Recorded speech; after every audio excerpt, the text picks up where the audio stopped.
안녕하세요, 여러분. 너무너무나 힘든 금요일입니다. 자, 오늘 코스피와 코스닥은 동반 하락으로 마감이 되었습니다. 오늘 코스피는 마이너스 0.83% 하락으로 마감이 되었고, 코스닥 지수 역시 코스피와 똑같이 3일 연속 하락으로 마무리가 되었습니다. 자, 그런데 정말 이상하게도 한국 증시는 이렇게 3일 연속 하락이 나온 반면에 미국과 유럽 증시 그리고 전 세계 증시는 모두 상승하는 모습이 나오고 있습니다. S&P 500, 다우, 나스닥 같은 경우에도 최근에 신고가를 터치했고 어제도 나스닥과 S&P 500은 신고가를 돌파했습니다.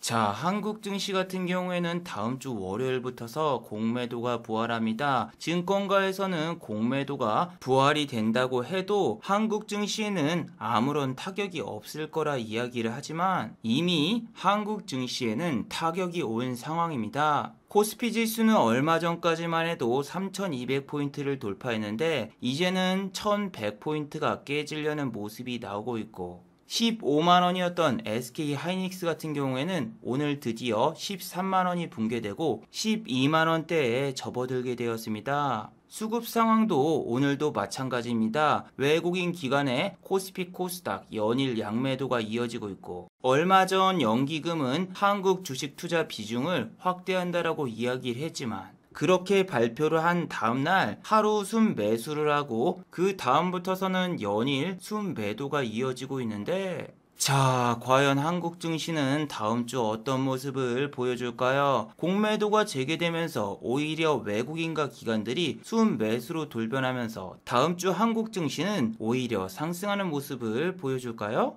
오늘 이 시간에 한번 알아보도록 하죠. 자, 지금 시각이 4시 27분입니다. 시간의 단일가 유럽장, 미국장, 그리고 야간 선물도 다 끝나지 않았습니다. 그래서 매까지는 배제를 해보고 진행해 보도록 하겠습니다. 자, 그럼 먼저 해외 시황과 국내 시황 그리고 오늘의 특징주를 한번 살펴보도록 하겠습니다. 자, 그럼 먼저 해외 시황입니다. 자, 먼저 다우지수입니다. 다우는 어제 플러스 0.71% 상승으로 마감이 되었습니다. 장 초반에는 잠깐 하락하는 모습을 보여줬지만 장 중후반까지 계속되는 상승이 나오면서 다우지수는 상당히 좋은 모습을 보여주며 마무리가 되었습니다. 자, 그리고 나스닥 종합지수 같은 경우에는 어제 52주 신고가를 돌파했습니다. 장 초반부터서 1.09%나 상승으로 출발했었으나 장 중후반으로 넘어가면서 상승폭이 둔화되고 결국 나스닥 종합지수는 상승폭을 대부분 반납한 채 플러스 0.2% 상승으로 마무리가 되었습니다. 자, 어제 나스닥 종합지수가 장 초반부터서 1% 이상 상승한 이유는 바로 애플과 아마존 실적 발표에 있었습니다. 자, 전 세계에서 가장 큰 과손을 가지고 있는 애플 같은 경우에는 어제 실적을 발표했는데 전년 동기 대비해서 53.7%가 급증했습니다. 월가에서는 773억 달러를 예측했었는데 애플의 실적은 895억 달러가 나오고 말았죠. 자, 그런데 애플의 주가는 플러스 2.16% 상승으로 출발을 했으나 종가는 마이너스 0.07% 하락으로 마감이 되었습니다. 애플에서는 어제 실적 발표뿐만이 아니라 배당금 인상과 또 자사주 매입까지 했는데 오히려 실적이 발표된 다음에 차익 실현 매물이 쏟아져 나왔습니다. 제가 어제 애플의 주식을 잠깐 살펴봤는데 시간의 단일가부터서 2% 이상 상승하고 있었고 장 초반에도 빨간불이 들어오길래 오늘 애플 관련주가 움직이겠구나 이런 생각을 했지만 애플의 주가가 오히려 하락하면서 오늘 애플 관련주는 전부 다 하락하는 모습을 보여주었습니다. BH 같은 경우에는 곧 있으면은 52주 신저가를 달성할 수 있는데 오늘 같은 경우에도 마이너스 2.17% 하락으로 마감이 되었고 인터플렉스 역시 마이너스 2.43% 하락으로 마감이 되었습니다. BH와 똑같이 인터플렉스도 조금만 더 하락하면은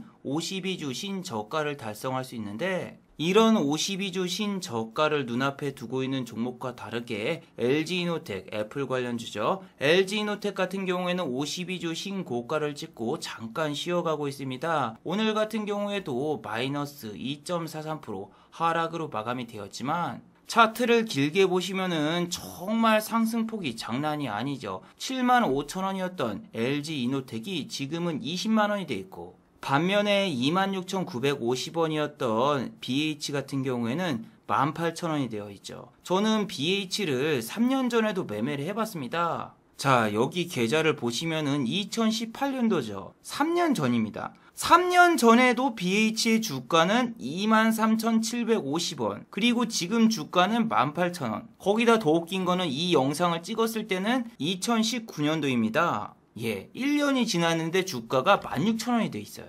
자, BH를 연봉으로 보시면은 2017년도는 증시 호황기였기 때문에 BH 주가가 3만원을 돌파했었어요. 하지만 바로 그 다음 연도로 넘어가니까 주가가 15,000원을 깨고 아예 지옥으로 갔죠. 이게 웃긴 게 뭐냐면은 사람들이 생각하는 게 장기적으로 주식을 들고 있으면은 주가는 우상향을 할 수밖에 없다라고 생각하지만, 이렇게 그 다음 연도에 실적이 잘 나왔는데도 불구하고 주가가 우하향하는 경우도 나와요.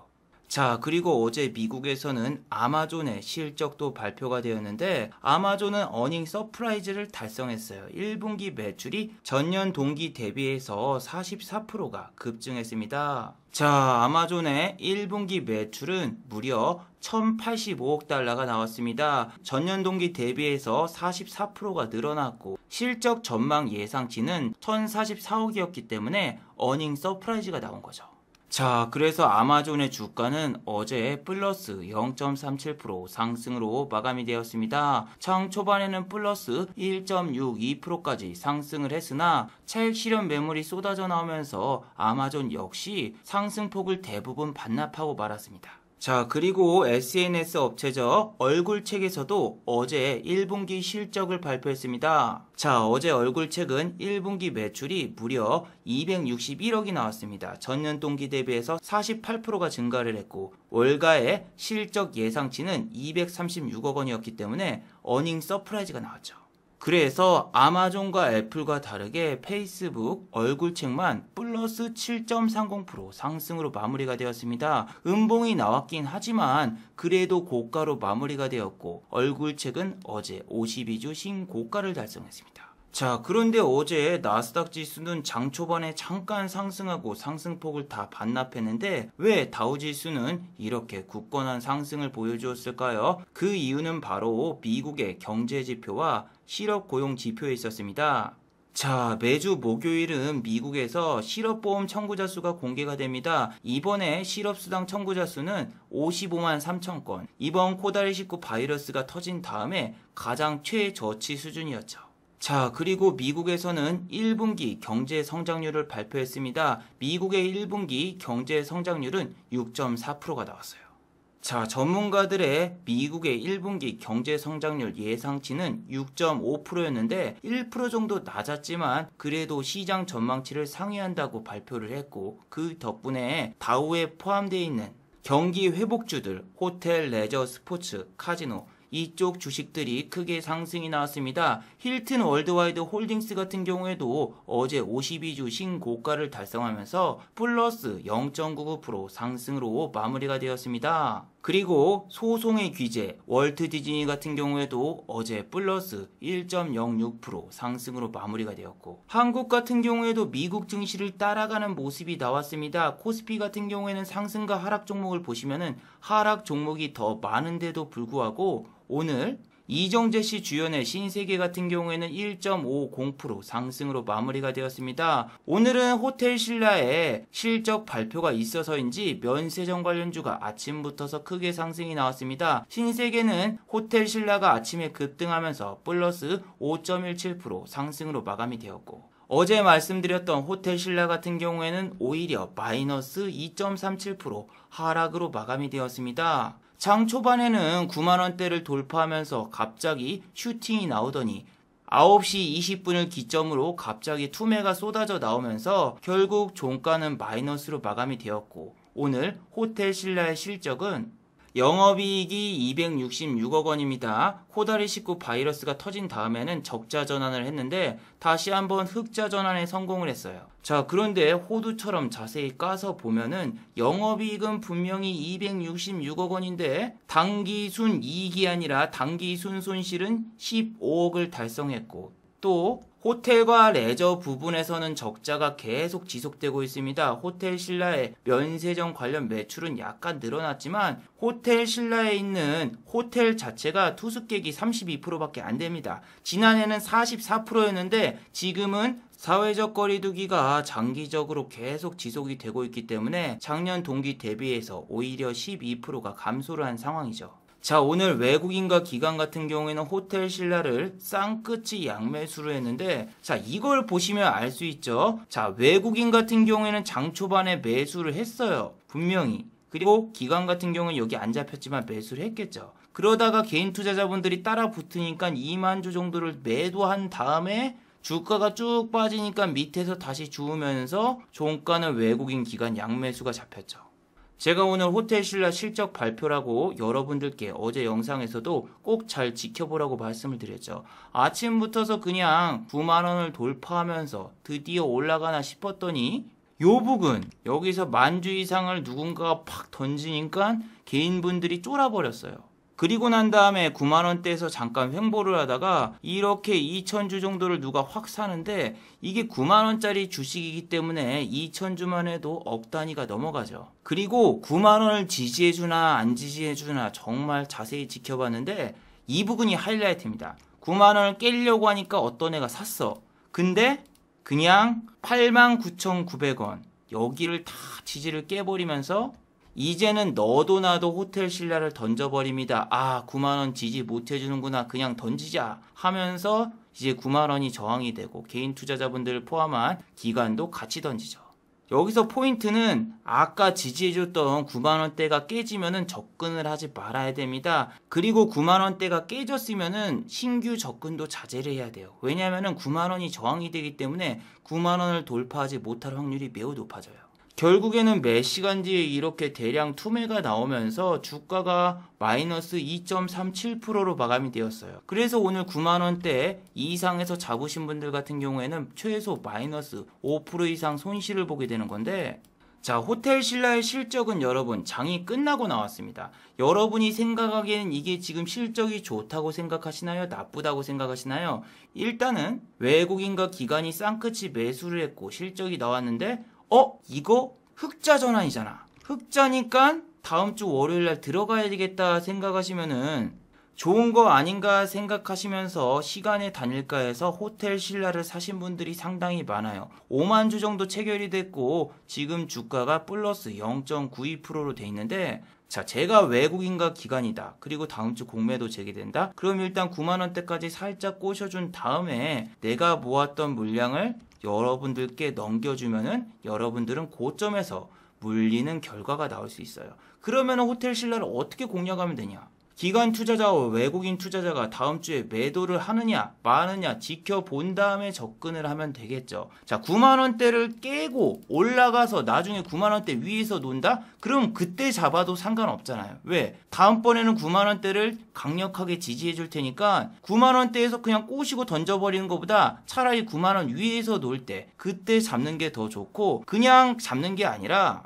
이렇게 보세요. 9만원에서 10만원 넘어가면 한 틱만 먹어도 무조건 수익이 되거든요. 그래서 매매하기도 더 편하고, 요렇게 그냥 매일 올라가기보다는 10만원대 올라가서 요렇게 내려가면서 조정을 줄 때, 이럴 때를 매수해서 먹고 나오거나 아니면은 아예 10만원 돌파할 때 그냥 때려버리는 방법도 있습니다. 이거를 그냥 말로만 하는 게 아니라 본인이 직접 해봐야 되는데, 저는 여러분 호텔 신라만 2018년도하고 2019년도에 수백 번 매매를 해봤습니다. 그래서 10만원대는 이렇게 공략을 해도 8만원, 9만원대는 공략을 안 해요. 왜냐하면 8만원에서 9만원 와리가리 치는데 시간을 너무 끌어서 안 하고, 10만원대는 새우값만 먹어도 1.5%거든요. 근데 자, 지금은 어때요? 여기서 1% 먹으려면은 여기서 여기까지 가야 됩니다. 여기까지. 수수료까지 포함해서 1% 먹으려면 여기서 여기를 다 먹어야 돼. 근데 이거 다 먹고 올라가려면은 뭔가 호재 뉴스가 있어야 되거나 실적 뉴스가 나와야 되는데 10만 원대 가면은 새우가만 먹으면 그냥 1.5%예요.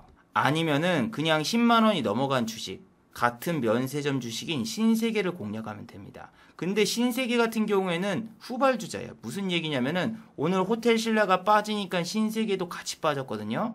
시간대를 보시면 호텔 신라가 빠지는 시간과 신세계가 빠지는 시간이 비슷해요. 그래서 다음 주 기관과 외국인이 어떻게 움직이나 포지션을 본 다음에 움직여도 늦지 않습니다.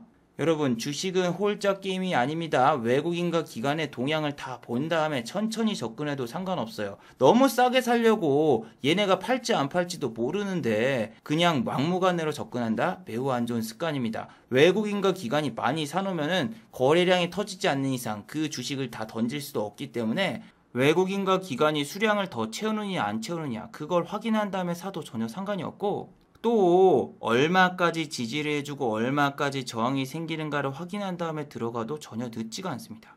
자, 그리고 어제 이 영상을 보신 분들 진짜 조심해야 되는 종목이 뭐다? 디즈니 플러스 관련주 뉴. 아니 진짜 이거 시초가에 때렸으면 바로 지옥 같습니다. 뉴 같은 경우에는 오늘 마이너스 8.30% 하락으로 마감이 되었고, 장 초반에 보시면은 13.96%까지 상승을 한 다음에 마이너스 8.30까지 빠졌으니까 위에서 잘못 잡았다면은 마이너스 21%의 손실을 본 거죠. 아침에 빠지는 속도도 정말 롤러코스터였습니다. 딱 6분 동안 상승시켜 놓고 그 뒤로 한 번도 반등 없이 밑으로 쭉 빠졌죠.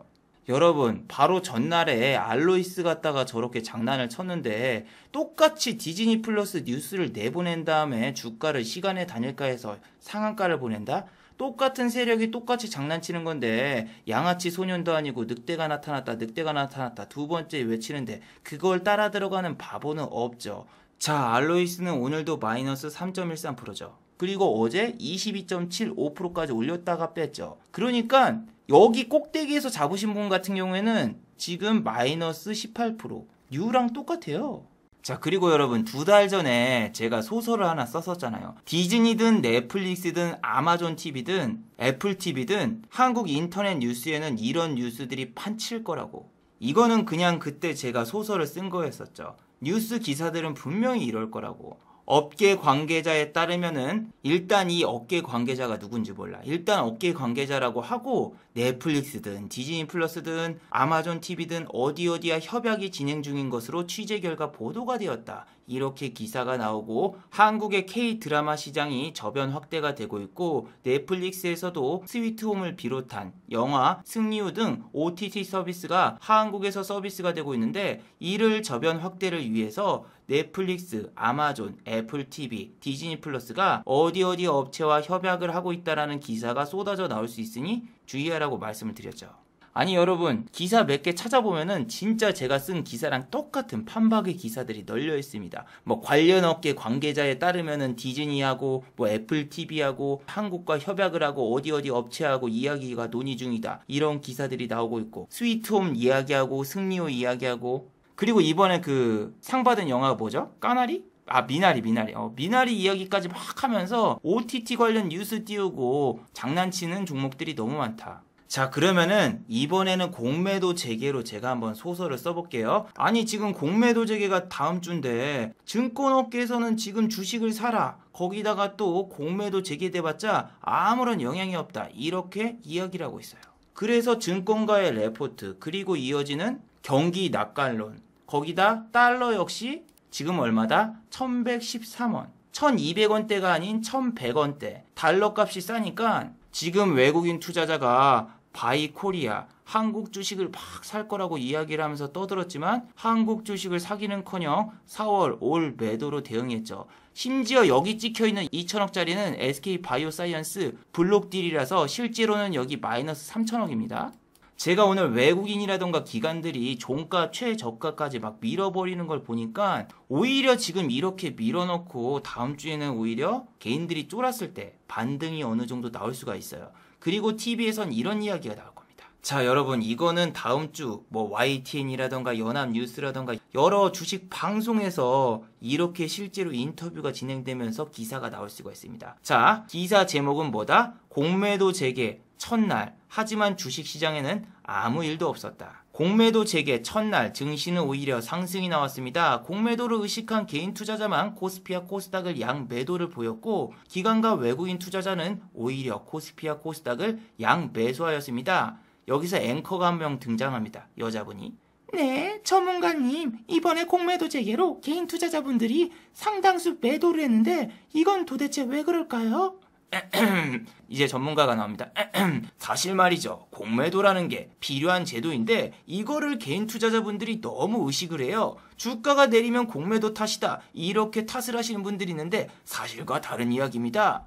이런 식으로 어쩌고저쩌고 이야기를 늘어놓으면서 일단은 서론을 시작할 거예요. 사실 공매도 제도가 되어도 증시는 이렇게 아무런 영향이 없거든요. 한국 증시는 지금 너무 저평가예요. 그래서 한국 주식 지금 사야 될 때입니다. 외국인과 기관 투자자들이 군침을 흘리면서 한국 시장을 지켜보고 있어요. 한국의 올해 경제 성장률이 3.0을 달성할 것이고 경제 정상화가 일으키기 전 바로 지금 주식을 사야 됩니다. 코스피 3600 올해 안에 문제 없습니다. 요딴 식으로 다음 주에 기사가 나오거나 혹은 방송이 나올 수가 있어요. 아니, 그런데 증시를 지금 최고점을 만들어 놓고 이렇게 일주일 중에서 4일을 다 빼버렸는데, 이게 대형주 말고 코스닥 소형주를 가지고 있는 분들, 아까 BH 같은 경우에 보세요. 지금 1월 26일부터 시작해가지고 5월달까지 다 돼가는데 4개월 동안 반등이 한 번도 없고 이렇게 쭉 내려간단 말이에요. 만약에 신용을 썼다? 다음 달에 신용 만기됩니다. 자, 그리고 삼성전자 1월 11일 날 96,800원 찍었죠. 그 뒤로 지금 8만원이 깨지려고 하고 있고 4개월 동안 변동이 없어요. 주가 변동. SK하이닉스 3월 2일 날 최고점을 찍은 다음에 계속 내려가고 있죠. 거기다 최근에 삼성전자, SK하이닉스 안 움직이니까 개인분들 뭐 사셨나요? 기아차, 현대모비스, 현대차, 자동차를 샀단 말이에요. 그러니까 외국인과 기관은 다 팔아버리잖아요. 공매도 재개되기 일주일 전부터서 단 하루도 빠짐없이 다 팔아서 주가가 86,000원짜리가 지금은 8만원이 깨지고 7만원대가 있고, 현대차 23만원이 넘었던 주가가 지금은 20만원이 깨지려고 하고 있어요. 개인분들이 근데 현대차하고 기아차를 왜 샀을까요? 증권가 레포트에서는 현대차, 기아차 1분기 사상 최고의 실적이 기다리고 있다. 이런 식으로 꼬시는 레포트를 썼기 때문에 개인 투자자만 매수를 한 거죠. 근데 현대차하고 기아차 실적이 발표되니까 주가가 오히려 하강 행진을 합니다. 지난번 저점도 깨버리고 외국인과 기관은 하루를 빼놓고 전부 올매도 일주일 동안. 하도 여러 가지 방송에서 주식을 사야 됩니다, 사야 됩니다, 사야 됩니다 하니까 지금 개인 투자자 혼자서 4월 한 달 동안 얼마를 샀어요? 개인 투자자가 4월 1일부터 4월 29일까지 약 6조 원 가까이 순매수를 했어요. 그냥 매수한 것도 아닙니다. 0끝, 0원까지 끌어모아서 매수를 했죠. 마이너스 통장, 거기다가 증권사 대출에다가 은행 대출에다 다 끌어가지고 지금 신용잔고가 23조 원. 조금만 외국인과 기관이 투매가 나온다? 그러면 우르르 무너질 수 있는 게 현재 증시죠. 아니 여러분, 뭐 차량용 반도체가 품귀 현상이다 뭐다 하는데 한국에는 차량용 반도체 회사도 별로 없고 한국에 차량용 반도체 부품을 쓰는 회사도 없는데 뉴스 몇 개 띄워놓고 상한가 보내놓고 이렇게 위에서 쫄쫄이로 빼버리는데 반등은 한 번도 안 나오고 이렇게 밑으로 계속 빠지잖아요? 그러면 개인분들 못 견뎌요. 위에서 신용 반대 매매가 나갈 수도 있고, 개인 투자자분들은 지금 공매도가 무서워서 그런 게 아니라 외국인 기관이 위에다가 호가를 막 몇십억씩 걸어놓고 막아놓고 밑으로 빼버리니까 그냥 던질 수밖에 없어요. 잘못하면 신용 반대 매매 나가니까. 아니 제가 여러 종목을 매매해보니까 종가를 그냥 거의 최저가까지 확 밀어버리더군요. 절대 위로 못 올리게 하고, 외국인과 기관 같은 경우에는 양매수를 하는 종목이 있어도 주가는 계속 내려가는 종목도 많아요. LNF 보세요. 3일 동안 외국인이 매수를 했고 오늘은 양매수가 들어왔는데 주가가 지금 연일 하향세. 이건 외국인이랑 기관이 위에서 안 사고 밑에다 깔아놓고 매수를 해서 수급이 잡혀도 주가는 연일 하락세가 이어질 수밖에 없어요. 자, 오늘 여러분은 어떤 종목, 어떤 섹터를 한번 공략해 보셨나요? 오늘 같은 경우에는 저는 반도체 종목을 하나 했었습니다. 자, 어제 영상에서도 말씀드렸지만 저는 최근에 핫한 코스닥 반도체주를 하나 종가 베팅을 했다. 이렇게 여러분들께 말씀드렸죠. 종가 베팅을 자리를 잘 잡아가지고 1% 정도 수익을 거두고 있는데 오늘 반도체주 너무너무나 조심해야 된다. 반도체주가 위험한 이유에 대해서는 매번 말씀드리지만 섹터가 반도체 무너졌습니다. 반도체 대장이 삼성전자, SK 하이닉스가 무너졌고 52주 신고가를 가는 코스닥 반도체주도 다 무너지고 한 종목도 상승을 안 합니다. 그리고 1등주가 아니라 3등, 4등 꼴찌주는 하락이 더 커요. 아니 유니테스트 같은 경우에 하이닉스 관련주인데 지금 신고가가 아니라 신저가를 깨려고 이렇게 내려가고 있는 상황이고 테스라던가 이런 애들은 52주 신고가를 찍고 이렇게 내려오는데 오늘도 보시면은 음봉으로 마감됐죠. 한미 반도체 역시 음봉 마감. 자, 하나마이크론 역시 마이너스 1.02% 하락으로 마감됐어요. 자, 방금 보신 종목 중에서 제가 종가 베팅한 종목이 있습니다. 결론부터 말씀드리자면은 저는 종가 베팅에 실패를 했습니다. 이유는 대장주를 공략을 안 했다. 하락이 가장 크게 나오는 대장주가 반등이 제일로 크게 나오는데 자, 한미반도체를 보세요. 어제 제가 잡으려고 했었던 자리가 여기였는데 이미 장중에 이 정도까지 올라가 있었어. 그래서 여기에서 먹지 않는 이상은 메리트가 없다고 생각해서 한미 반도체를 공략을 안 했습니다. 근데 어제 장이 끝난 다음에 시간의 단일가를 보니까 한미 반도체가 2.5% 상승 중이더군요. 오늘 같은 경우에도 보시면은 6.10%까지 올라갔어. 얘를 때렸어야 돼. 늦었다고 생각할 때가 제일로 빠르다는 게 이런 종목에 해당되는 거예요.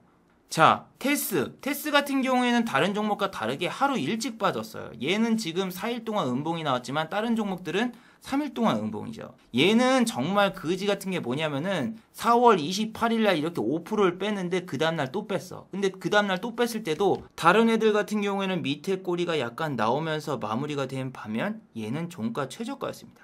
자, 그러면은 제가 공략한 종목은 테스, 한미 반도체도 아니란 얘기죠. 왜냐하면 한미 반도체는 제가 안 들어갔다고 얘기를 했고 테스는 종가가 최저가였기 때문에 1%의 수익을 낼 수 없었다. 그럼 나머지 하나는 뭐다? 하나 남은 건 하나 마이크론이죠. 예, 정말 종가 베팅을 최악으로 했습니다. 자, 이 종목 같은 경우에는 어제 제가 어디다 걸어놨냐면은 14,500원에다 걸어놨습니다. 여기는 지지해주겠지. 14,000원까지는 안 깨지고 여긴 지지해줄 거야. 그리고 이렇게 윗꼬리가 나온 다음에 내가 원하는 시나리오 아침에 15,000원까지 가면은 딱 수익금이 한 80만원 정도 찍을 수 있거든요. 그래서 아침에 여기서 80만원 벌고 딴 데서 뭐 인버스를 때리거나 레버리지를 때려가지고 20만원을 더 채워서 오늘 딱 100만원만 채우자 이렇게 목표 수익을 잡았는데 아뿔싸 얘는 시간의 단일가에서 하락이 나오더군요. 자, 시간의 단일가에서 하락이 나왔다는 얘기는 시간의 단일가에서 산 애들은 본절, 보합으로만 시작해도 수익이기 때문에 투심이 안 좋을 수밖에 없어요.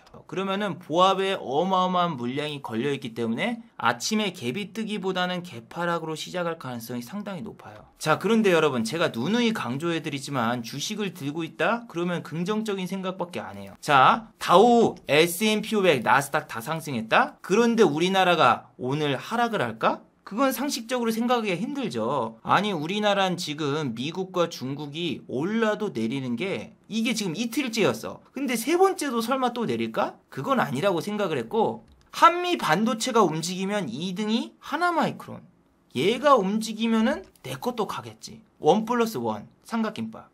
사람이 긍정적인 면밖에 보이질 않습니다. 종토방 들어가서 호재 기사 없나 찾아보고 미국 필라델피아 반도체가 상승했으니까 한국 반도체도 상승하겠지. 미국 마이크론 테크놀로지가 어제 2.36% 상승했으니까 내 반도체 주식도 상승하겠지. 어떻게든 편향적인 사고방식을 가질 수밖에 없습니다. 왜? 내 돈이 걸려있으니까. 내 돈이 걸려있으니까 그렇게 좋은 생각만 했는데 아침에 갭이 뜨기는커녕 여기 동그라미 보이시죠? 예, 여기가 바로 시초가인데 하나마이크론은 오늘 마이너스 0.68로 시작을 했고 장 시작하자마자 마이너스 3%까지 다이렉트 보험처럼 다이렉트로 내려가면서 시작이 됐어요. 근데 한미반도체는 시작하자마자 플러스 5%더군요. 5%. 아이고 배 아파.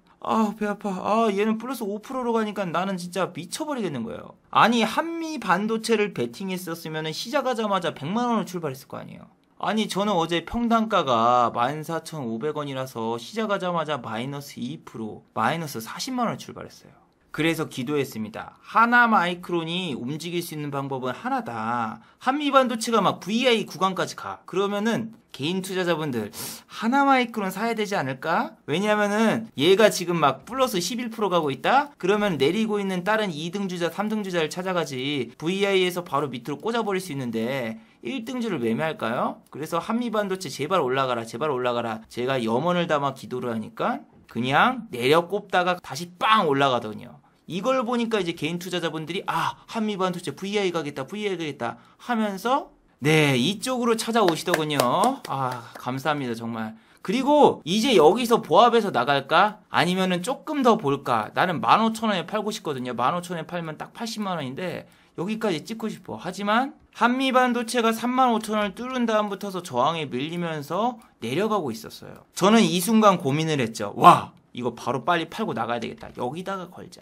14,800원 이거라도 먹자. 그래. 뒤도 안 돌아보고 14,800원에 박수 치면서 나갔습니다. 자, 그런데 오늘 하나 마이크론 최고가가 얼마? 14,850원.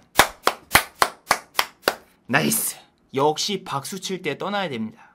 그런데 여러분, 수익금이 원래 80을 노렸는데 40만원도 안 되고 한 37만원인가 나오더라고요. 그래서 안 되겠다. 뒷자리 3만원 더 채워가지고 40만원 만들자 해서 코덱스 레버리지 탁 들어가가지고 바로 3만원만 먹고 바로 쬐습니다. 아니, 내가 봐도 미친놈인 것 같아요. 이거 앞자리를 사로 바꾸려고 다시 들어가서 매매하고. 그런데 여러분, 이거 알아두셔야 되는 게 코스피하고 코스닥 지수 내린다라고 고버스라던가 인버스 막 이런 거 투자하시잖아요. 그게 안 돼요. 자, 이게 코스피 200 선물이거든요. 코스피 지수로 하는 게 아니라 코스닥 선물로 해요. 코스닥 선물. 그래서 생각보다 움직임이 별로 없어요. 삼성전자하고 하이닉스가 막 내리지 않는 이상은 이 선물이 별로 움직이지가 않고, 코스닥 같은 경우는 고버스가 없기 때문에 오늘 코스닥 지수가 막 1% 이렇게 내릴 때 코스닥 고버스를 치고 싶어도 고버스 상품이 없어요. 그래서 오늘 지수가 내리기보다는 중간에 반등이 나오겠지 싶어서 요런 데서 사가지고 요렇게 잠깐 레버리지 먹고 나왔지만, 여러분, 주식 열심히 해서 40만원 벌면 뭐예요? 지금 코인으로 마이너스 122만원인데 제가 바이든 대통령 연설 들으면서 잠깐 한눈판 사이 이 비트코인, 알트코인이 마이너스 20%대 급락이 나왔었어요. 그래가지고 코인에 물려 있어가지고 저거 탈출할 때까지 주식이나 해야 되겠다 해서 열심히 지금 주식을 한 거예요. 그리고 오늘 한 종목을 더 했는데 나머지 한 종목은 내일 영상에서 설명을 해드릴게요. 왜냐면은 지금 사회적 거리두기로 인해서 식당이라던가 슈퍼가 문을 빨리 닫거든요. 제가 지금 식재료도 사야 되고 헬스장도 가야 되는데 시간이 지금 다 됐기 때문에 나머지는 내일 영상에서 소개해드릴게요.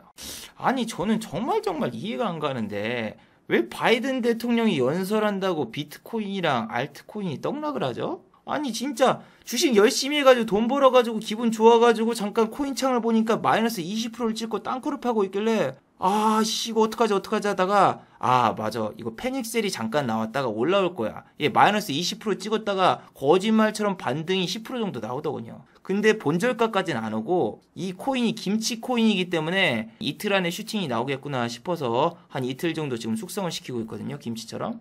아니, 제가 지난번에도 말씀드렸지만 코인에서 손실 보신 분들이 주식판으로 와서 주식판에서도 다시 손실 보는 경우가 나오는데, 저는 지금 코인에서 손실 봐가지고 주식에서 따서 카드 돌려막기처럼 쇼생크 탈출 대작전을 펼치고 있네요.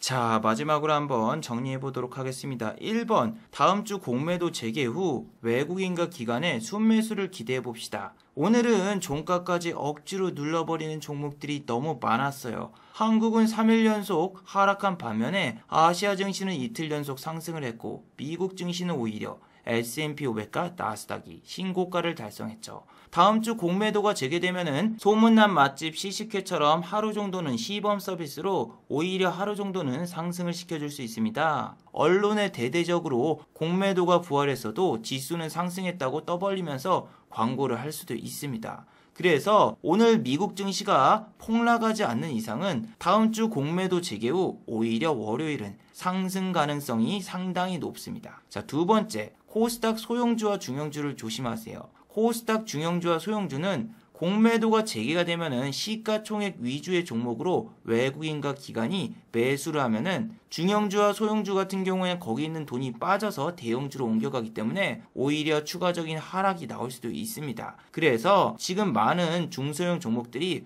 횡보 내지 하락을 하고 있는데, 손실이 지금 크신 분들은 반드시 반등이 나올 때마다 조금씩 비중을 줄여 가시길 바랍니다. 자, 유튜브 광고도 끝까지 시청해 주시면은 정말로 고맙겠고, 좋아요와 구독하기도 많이 눌러주시면은 정말로 고맙겠습니다. 아, 그리고 또 어제 생방송 전에 저를 후원해 주신 정말 고마운 분들이 계셨네요. 네, 제 유튜브 영상 밑에 있는 투네이션 후원하기 버튼을 눌러주시면은 저를 후원해 주실 수 있는데, 아, 제가 착각했네요. 오늘은 후원해 주신 분이 아무도 안 계셨습니다. 자, 다들 수고하셨고 즐거운 주말 되시기 바랍니다. 다들 수고하셨습니다.